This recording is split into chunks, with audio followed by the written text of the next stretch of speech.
जनपद ऊधम सिंह नगर के खतीमा में मतदाता सूची को लेकर दर्ज आपत्तियों ने सियासी पारा चढ़ा दिया है। कांग्रेस विधायक भुवन चंद्र कापड़ी ने उप जिलाधिकारी से मुलाकात कर निष्पक्ष जांच की मांग उठाई है। उन्होंने चिंता जताई है कि कई लोगों को यह जानकारी ही नहीं है कि उनके नाम से मतदाता सूची में आपत्तियां दर्ज की गई हैं। वार्ड 10 गोतिया के सभासद जिशान अहमद ने भी भारी लोगों द्वारा गलत आपत्तियां दर्ज कराने का आरोप लगाते हुए जांच की मांग की है। खटीमा में कुल 917 आपत्तियां प्राप्त हुई हैं, इनकी सत्यता की जांच जल्द शुरू की जाएगी। हम आज जिलाधिकारी से मिले हैं क्योंकि वो ARO है उसमें, और ARO है उन्हीं की अध्यक्षता में खटीमा विधानसभा की वोटर लिस्ट 2 का गहन अध्ययन हो रहा है। तो हमने ये कहा कि जो भी फॉर्म 7 की आपत्तियां हैं उनको जल्दी से जल्दी आप BLO के पास भेज दें, ताकि BLO उस पर निस्तारण कर सकें कि लोग हैं या नहीं हैं। कुछ लोगों ने 400-400, 500-500 आपत्तियां लगाई हैं, तो हमने कहा भाई वो बहुत सारे ऐसे लोग जो पूरा समाज जिन्हें जानता है वो यहीं के रहने वाले हैं। और एक तो हमारे पूर्व सभासद भी हैं, उनकी पत्नी चेयरमैन भी रही हैं, मेहदी हसन जी, जो सबसे पुराने आदमी हैं और उनके नाम पे बहुत सारी जमीनें भी हैं, उनके दादा परदादा के जमाने से। एक बड़े वरिष्ठ हमारे अधिवक्ता हैं अकील अहमद जी, ऐसे बहुत सारे लोग हैं। और बहुत सारी आपत्तियां ऐसी हैं जिसमें आपत्तिकर्ता ने कहा भाई हमने तो आपत्ति लगाई नहीं। जैसे हमारे जमौर के प्रधान हैं, उनकी तरफ से आपत्ति लगी, उनको पता ही नहीं कि मैंने आपत्ति लगाई, मैं क्यों आपत्ति लगाऊंगा। उन्होंने कहा कि ऐसी व्यवस्थाओं को जल्दी निस्तारण करेंगे, और हमने बस एक ही जिलाधिकारी महोदय से एक ही निवेदन किया है कि आप जल्द से जल्द जो भी आपत्तियां हैं उन्हें आप BLO तक भेज दें, ताकि BLO जिन लोगों के वोटों पर आपत्ति लगी है उन पर नोटिस लगा सकें, नोटिस दे सके, और नोटिस के बाद उसका निस्तारण हो सके।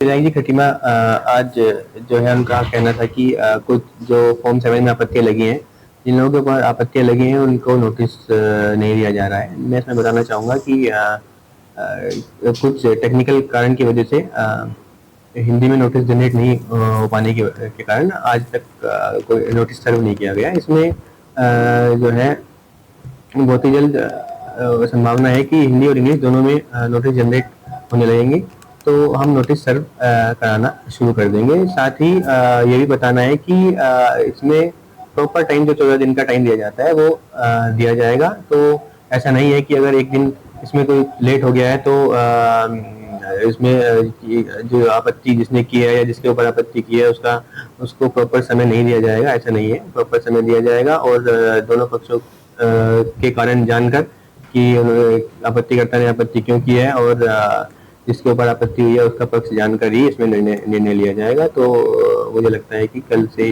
कार्य शुरू हो जाएगा। देखिए, हमारे पास फॉर्म 7 में 917 आपत्तियां प्राप्त हुई हैं, जो हमने प्रोसेस कर दी है, और इसमें नोटिस जनरेशन का कार्य चल रहा है, और इसमें सुनवाई की तिथि निर्धारित करके दोनों पक्षों को समान मौका देते हुए सुनवाई की जाएगी। SIR वाली जो प्रक्रिया चल रही थी उसमें लगातार सब लोग शुरू से लेकर अब तक जो गवर्नमेंट द्वारा डॉक्यूमेंट्स मांगे गए BLO के माध्यम से सब दिया गया। उसके बावजूद भी अब पता चला कि वार्डों में मैं वार्ड नंबर 10 का सभासद हूं कि वार्डों में आपत्तियां लगी हैं। तो मैं इस संबंध में आज SDM साहब से मिलने आया। मैंने कहा भाई मेरे वार्ड में ऐसे लोगों के ऊपर आपत्तियां लगी हुई हैं जो यहाँ पर जब उत्तराखंड भी नहीं था, उत्तर प्रदेश था, 50-50 साल से रह रहे हैं, उन लोगों के ऊपर आपत्तियां लगी हैं। तो सर ये गलत है, और जिन लोगों ने आपत्तियां लगाई उन्हें आना चाहिए, बताना चाहिए, अगर पता तो चले कौन आपत्ति लगा रहा है, वरना लोगों के अंदर एक भय का माहौल बना हुआ, कहीं हमारे वोट ना कट जाए या कुछ हो ना जाए। अब जैसे हमारे भाई मोहम्मद तारिक के नाम से ही 20-25 लोगों के ऊपर आपत्तियां लगी हैं, हमारी भाभी के नाम से उन्होंने 20-25 आपत्तियां लगी हैं, पांडे जी के नाम से लगी हैं, और जो खटीमा के पूर्व चेयरमैन रहे और मैं कहता हूँ कम से कम 100-150 साल से यहाँ पे निवास कर रहे हैं, उनके खिलाफ आपत्ति लगा रखी कि ये लोग यहाँ नहीं रहते।